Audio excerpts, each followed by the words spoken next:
Blog Talk Radio.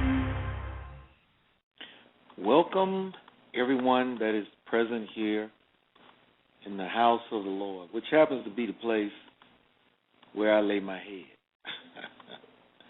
Thank you for coming in, and welcome to all of those that are listening online who will listen online.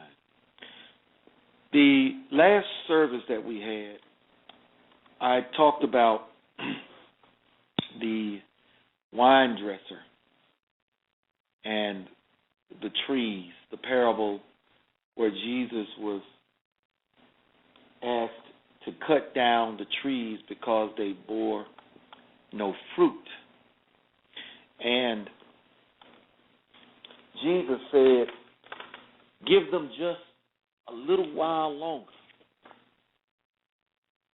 And if they still bear no fruit, then you can cut the tree down. There's a fallacy that states and is taught that once saved, always saved. I have spoke on many scriptures that disprove that. I even talked about the parable of the talents, where Jesus gave talents to 3 servants.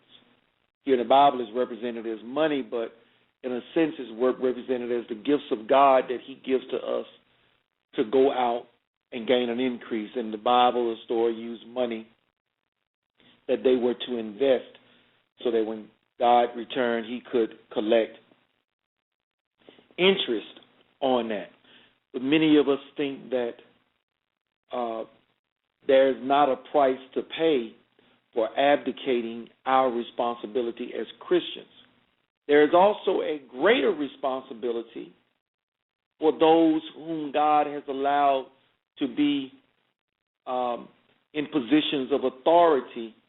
And I shouldn't say authority because God is the ultimate authority, but rather who are in positions to lead and teach us the ways of the Lord. And they have a greater responsibility. And like the parable of talents and the fig tree, which was a parable that I spoke of, that deals with the responsibilities of the Christian, okay, the parable of the wicked vine dressers deals with those who are in a position to lead others to God, and that's what we're going to deal with.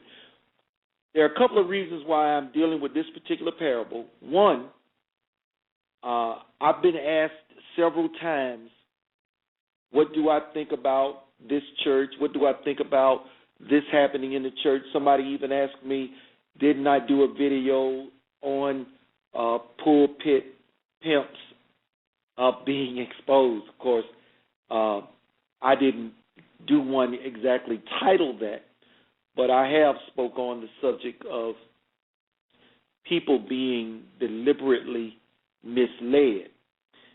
So preceding this scripture, this particular message, yesterday I did a YouTube video titled Meet the Honorable Reverend Dr. Apostle Grayson.